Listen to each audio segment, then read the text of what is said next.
Welcome back. The Texas Stock Exchange announcing a veteran leadership team in its bid toward building a national stock exchange to rival Wall Street. The TXSE hiring executives from Charles Schwab, the NASDAQ, and the New York Stock Exchange.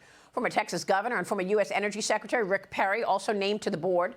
The Texas Stock Exchange is planning to launch next year. It has already raised $135 million, and it plans to file registration documents with the Securities and Exchange Commission in the coming months. Joining me now is the governor of Texas, Greg Abbott.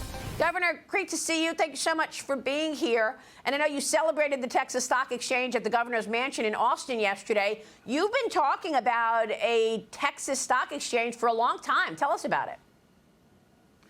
Well, Maria, it just makes sense. You know, Texas has the dominant economy in the United States, a far stronger, more powerful economy than New York.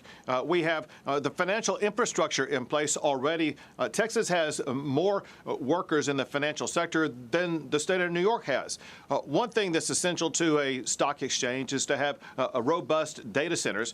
Texas already has those data centers in place, and on top of that, we have the flexibility and the agility to add even more data centers to make our stock exchange even more powerful. As you pointed out, this starts out already well funded and having experienced leaders in place.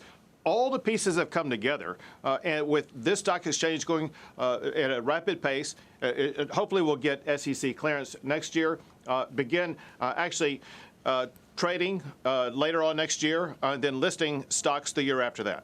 Well, you'll need the volume of lots of, not just, you know, the exchanges. You'll need more volume from them, but you'll also need the major banks as well, right, to commit to volume. Are you confident that you'll be getting the volume?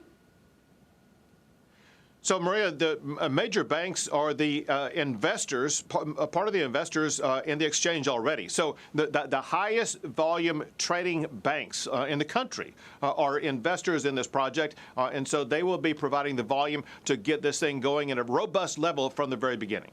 How would you assess the economy there in Texas, given all of the illegal immigration? I'm going to get to what's going on at the border in a second. But have you seen an impact with all of these new people coming in? Because, look, on a national level, Governor, we see that jobs being created are going to non-citizens. Citizens of America have actually seen a decline in jobs in the last several months.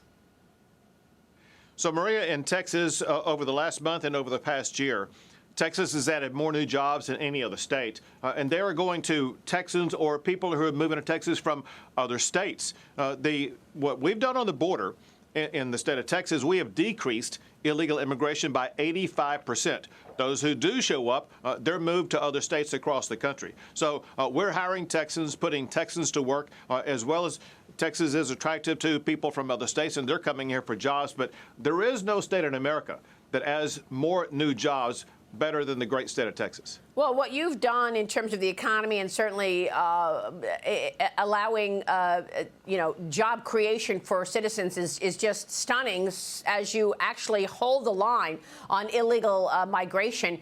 You got to tell us about this new data we just got from ICE. New Immigration and Customs Enforcement data reveals as of July, there were more than 425,000 illegal migrant convicted criminals released into the U.S. They're living outside of ICE detention. As part of that, 13,000 of them were convicted of murder. More than 15,000 of them were convicted of sexual assault. And now they're on the non-detained docket, meaning they are not prioritized for detention. They are in jail or in prison, or ICE does not know where they are. How is this possible that the Department of Homeland Security does not know where these people are? Now DHS is claiming that this data goes back 4 decades and is being misinterpreted. White House Press Secretary Karine Jean-Pierre said that. She repeated that claim yesterday. Here she is. Watch. I think it's important to correct the record here. First of all, the false representation of the data ICE shared. So that was what we are seeing, false representation. I got to call that out. We got to call that out. And it's been fact-checked by some of your colleagues here, by multiple outlets that has been debunked on what has been falsely misrepresented. Can you clarify what the misrepresentation is? The numbers that is being put out about how many people are out has been falsely represented here. if we're going to report something, a data that's out there, we got to do it in a way that is not confusing the American people and certainly not lying. Governor, she says it's false. We've got the numbers from ICE. They say 13,000 people were convicted of murder. How do you see it? Karine Jean-Pierre doesn't know what she's talking about. Let's be clear about something.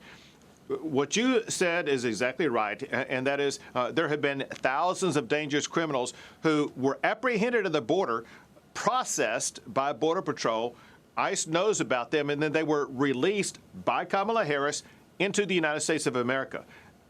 This should be a disqualifying factor for Kamala Harris to be president of the United States. About more than 5% of the illegal immigrants that the Biden-Harris administration have allowed in are criminals. These are people who are causing crimes in the United States. You've seen what's happened in New York. We've seen what's happened in Texas. And so this is the importation of crime into our country by Kamala Harris. She cannot be trusted in securing the border or protecting our country. This should be disqualifying for her to be president of the United States. Well, you've said this many times in past interviews, and you also told the New York Post that Texas can't afford a Kamala Harris presidency after Texas taxpayers had to shell out $10 billion for the state's border security effort.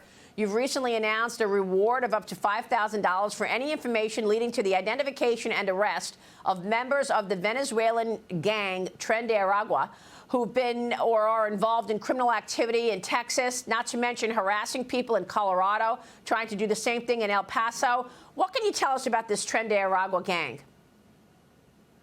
So listen, the gang is the most treacherous gang across the North, Central, or South America. They are considered to be MS-13 on steroids. They operate at a higher level of sophistication than MS-13, but they go into areas and threaten and sometimes kill people. They are credited with killing Lincoln Riley, for example. They are threatened to be they're credited to be the ones that shot and harmed the police officers in New York. They've committed crimes even in the state of Texas. The good news is after I made the declaration putting them on the terrorist organization list, we have begun to make arrests in the state of Texas. We are tracking them down. We are arresting them. We are locking them up because we are going to purge Tren de Aragua from the state of Texas. Well, I mean, look at what they're doing in these pictures in Colorado. Why is it that we needed the governor of Texas, yourself, to put these maniacs on a terrorist list, and the federal government failed to do that? I mean, we all have been watching how they're harassing people from Colorado to Texas and beyond, and yet it took you to say this is a terrorist organization to be able to get more authority to be able to take them down, Governor. And we haven't heard a word about it from this administration. Maria, is worse than that because these are people that the Tren de Aragua are from Venezuela. Remember that Venezuela got almost a free pass into the United States by Biden and Harris. And because Biden and Harris don't have diplomatic relations with Venezuela, we had no data whatsoever to determine whether or not these people had a criminal background, whether or not they should be arrested. Hence, there was an open door for Tren de Aragua to come into the United States to wreak the carnage they are doing. Biden and Harris are doing nothing about it. The only person stepping up to do something about it is the great state of Texas, and we're going to track them down and eliminate Tren de Aragua from the state of Texas. Unbelievable. Well, we appreciate your efforts, Governor. Thank you so much. This is the same approach that this administration took toward Iran. Iran has an act of war by hacking into a former president's campaign, Donald Trump, and then publicly saying that they want to assassinate him. No response. In fact, what do? We got him a visa to come to the UN General Assembly in New York. Unbelievable. Governor, thank you. Greg Abbott joining us this morning in Texas. Thank you, sir. Stay with us. We'll be right back.